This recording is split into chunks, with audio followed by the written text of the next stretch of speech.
السلام عليكم ورحمة الله وبركاته. اللهم صل وسلم وبارك على سيدنا محمد وعلى آله وصحبه أجمعين، صلى الله عليه وسلم. صلوا على الحبيب قلبكم يطيب عليه أفضل الصلاة والسلام. النهاردة إن شاء الله فيديو جديد. دي كده صينية قراميط. جبنا القراميط كده من السوق وطبعا بتاع القراميط دبحهم ونضفتهم بقى كده وغسلتهم غسلة كويسة وقطعتهم بالشكل ده كده.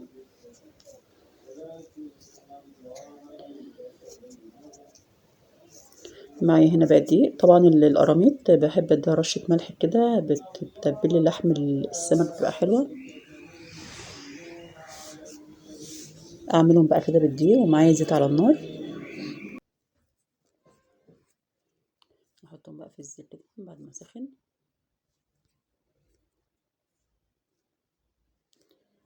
ونديهم بقى تحميرة كويسة. نعمل واحدة كمان.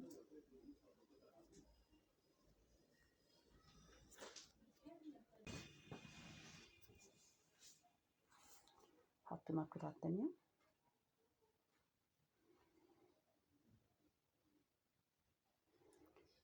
تالت واحدة بقى ونحطها في الصينية.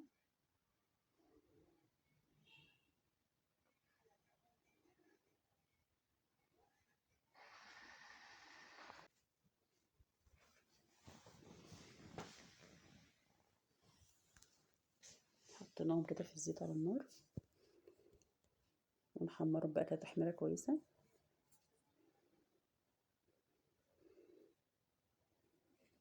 واخد اللون الذهبي ما شاء الله، لونه جميل.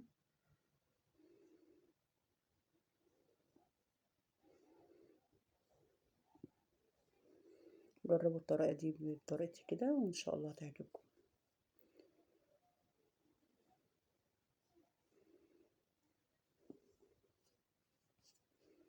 حمرت بقى كله بالشكل ده كده. البطاريخ كمان حمرتها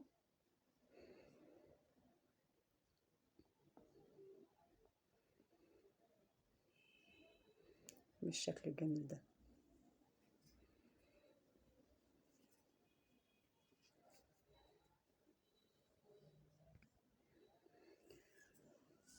تعالوا بقى نجيب صينية كده ونحط فيها بصل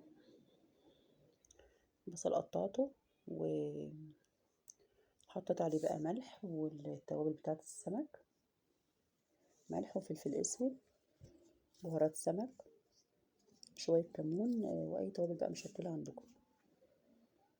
حطيت شوية زيت. طبعا بدعك الاول البصل بالتوابل. حطيت بقى كمان توم اللي فرمناه مع بعض بالفلفل، حطيت حتة كده برضو وقلب بقى كله كده على النار.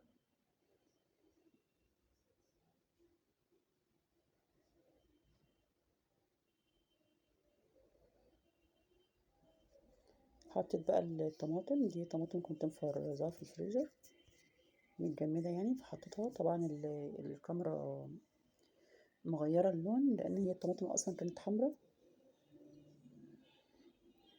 بس الفلاش بيخلي اللون الحاجة اصفر.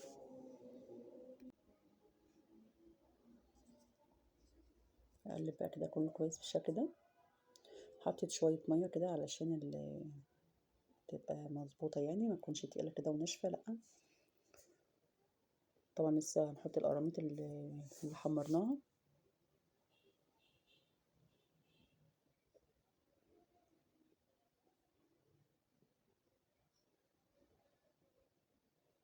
نحط بقى كده القراميط.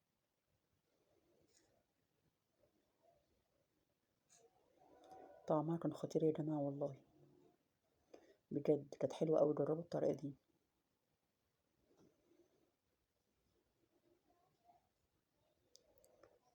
نحط بقى كده كله بالشكل ده.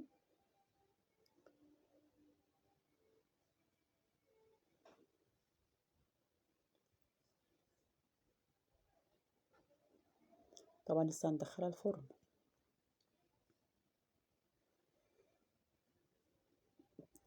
بتغلي بقى شوية كده وبعد كده بنقلبهم برضو على الجهة التانية علشان كله يبقى ايه واخد من الصلصة كده والطعم. كانت تحفة يا جماعة والله. حطيتها بقى دخلتها الفرن واتحمرت بالشكل ده كده. طبعا زي ما قلت لكم الفلاش مخلي لون الصلصة اصفر، فهي طبعا كانت حمرا. وجربوا الطريقة وان شاء الله تعجبكم. متنسونيش في اللايك والاشتراك في القناة، ومع السلامة.